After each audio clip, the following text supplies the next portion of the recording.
Hello दोस्तों, मैं हूं आपका फैक्ट 599 और मैं स्वागत करता हूं आप सभी का इस 200 सब्सक्राइबर वाले स्पेशल वीडियो में। आज की हमारी ये पूरी स्टोरी बेबी इन येलो पर होने वाली है। दोस्तों, आजकल की इस दुनिया में हम लोग को हॉरर गेम्स खेलना बहुत ज़्यादा पसंद है और अगर हॉरर गेम्स की बात हो ही रही है तो हम लोगों ने बेबी इन येलो गेम्स को तो खेला ही होगा। पर क्या आप लोगों ने कभी सोचा है कि इस गेम में ये बच्चा है कौन और ये हमें क्यों मारना चाहता है? आखिर इसके पीछे की कहानी क्या है? अगर आप भी इस बच्चे की पूरी स्टोरी को जानना चाहते हो तो मुबारक हो, आपकी और मेरी सोच बिल्कुल सेम मिलती जुलती है। क्योंकि आज के इस वीडियो में हम लोग जानेंगे येलो इन बेबी गेम में इस बच्चे की पूरी स्टोरी के बारे में। तो जो लोग भी अगर पूरी सच्चाई जानना चाहते हैं तो आप लोग तैयार हो जाइए, क्योंकि आज हम लोग मिलेंगे the baby in yellow game के इस बच्चे से। तो चलिए हम लोग अपनी वीडियो को शुरू करते हैं। तो जैसे ही आप लोग इस गेम में बेबी सिटर बन करके जाते हो तो ये बच्चा बहुत ही ज़्यादा मासूम बनने का नाटक करता है और जैसे जैसे समय बीतता है वैसे वैसे ये बच्चा अपना असली रूप दिखाने लगता है और ये बहुत ज़्यादा आपको परेशान करने लगता है। इस घर में आपके साथ बहुत सी अजीबोगरीब घटनाएं भी होती हैं। आपको ऐसा लगता है कि आप इस गेम में अपना काम करने आए हो, बच्चे का ध्यान रखने आए हो, लेकिन ऐसा नहीं है। आप इस गेम में किसी का शिकार बनने वाले हो और ये बात आपको पता तक नहीं होता है। और अगर आप इस घर से बाहर जाना भी चाहो तो भी आप तब तक नहीं जा सकते जब तक कि वो बच्चा ना चाहे, और आप चाह के भी बाहर नहीं जा सकते क्योंकि आपको ये नौकरी जो करनी है वरना आपको पैसे नहीं मिलेंगे। तो आपको ना चाहते हुए भी इस घर में काम करना ही होगा। और जैसे ही आप इस घर में कुछ समय बिता लेते हो तो आपको इस बात का अंदाजा होने लगता है कि आप जिस घर में काम करने आए थे उस घर में बहुत सी डिमोनिक आत्माओं का वास है और इस घर में बिताया गया आपका हर एक समय आपको हर वक्त आपके मौत की ओर लेके जा रहा है और इस बात का आपको कोई अंदाजा भी नहीं होता है। दरअसल ये घर पहले ऐसा नहीं था। इस घर में एक हैप्पी फैमिली रहा करती थी जिसमें थे एक पापा जिनका नाम था इथेन और उनकी वाइफ कैसिल्डा और उनका 4 महीने का बेटा हैस्टर। और इस घर में ये तीनों बहुत ही ज़्यादा खुशी खुशी रहा करते थे। और इस बच्चे के जो पापा थे वो थे साइंटिस्ट।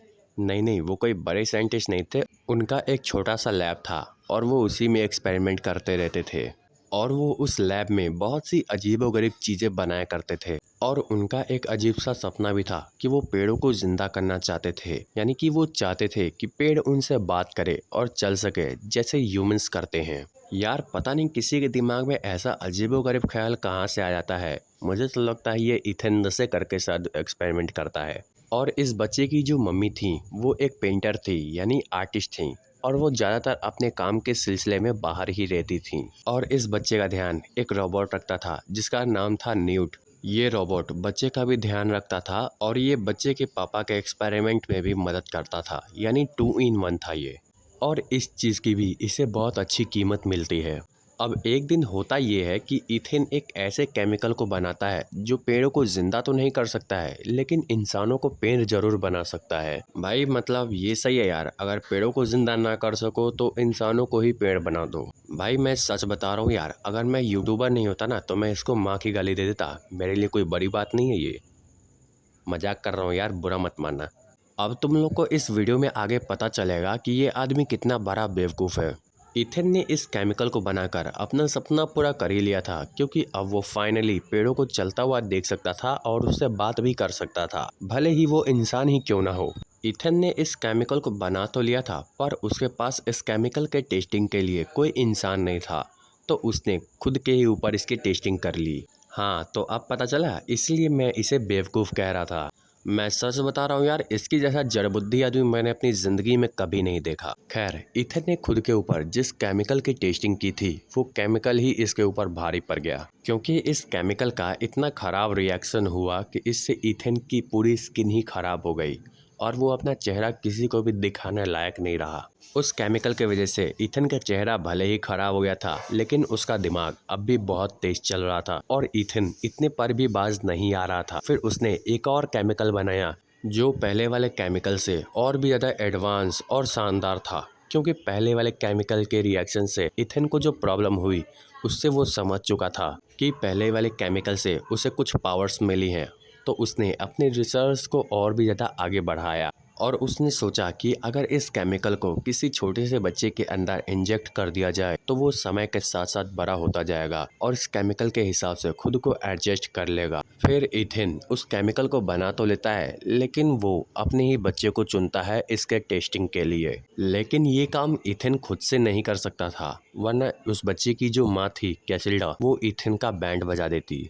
इसलिए इथिन एक बेबी सिटर को हायर करता है जो उसे इस काम के लिए मदद कर सके, और वो उसे इस काम के बदले देगा बहुत सारा पैसा। और वो उस बेबी सिटर से कहता है कि इस दूध की बोतल में इस केमिकल को थोड़ा थोड़ा मिलाकर उस बच्चे को देते रहना, लेकिन इसके बारे में तुम किसी से कुछ भी नहीं कहोगी। फिर वो बेबी सिटर पैसे के लालच में आके इस काम को करने के लिए तैयार हो जाती है।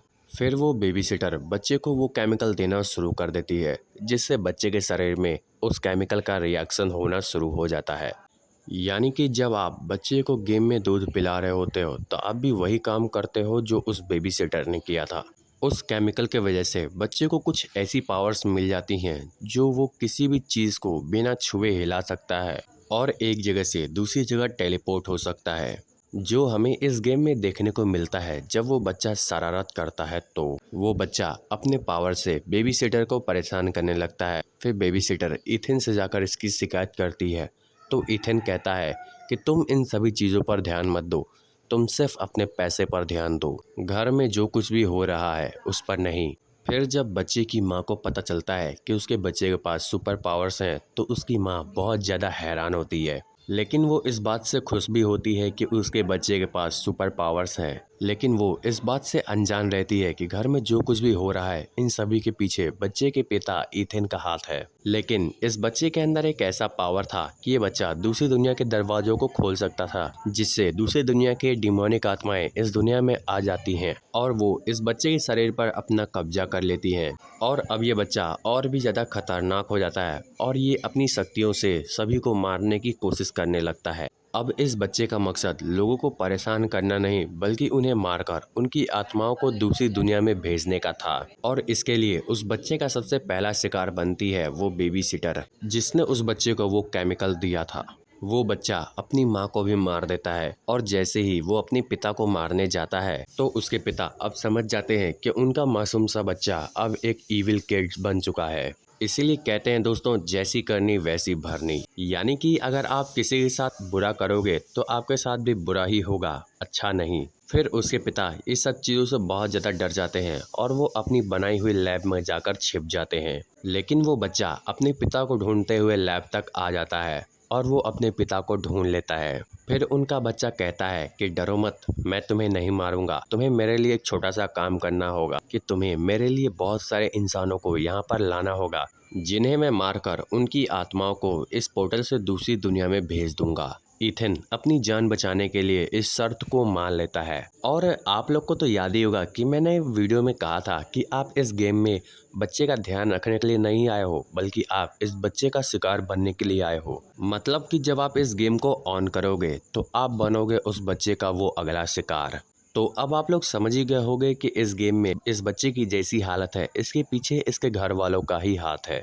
तो दोस्तों, आई होप आप लोग को इस वीडियो में मज़ा आया होगा। अगर आपको ये वीडियो अच्छा लगा होगा तो लाइक कर दीजिए और हमारे चैनल को सब्सक्राइब कर दीजिए और ऐसे ही वीडियोस के लिए।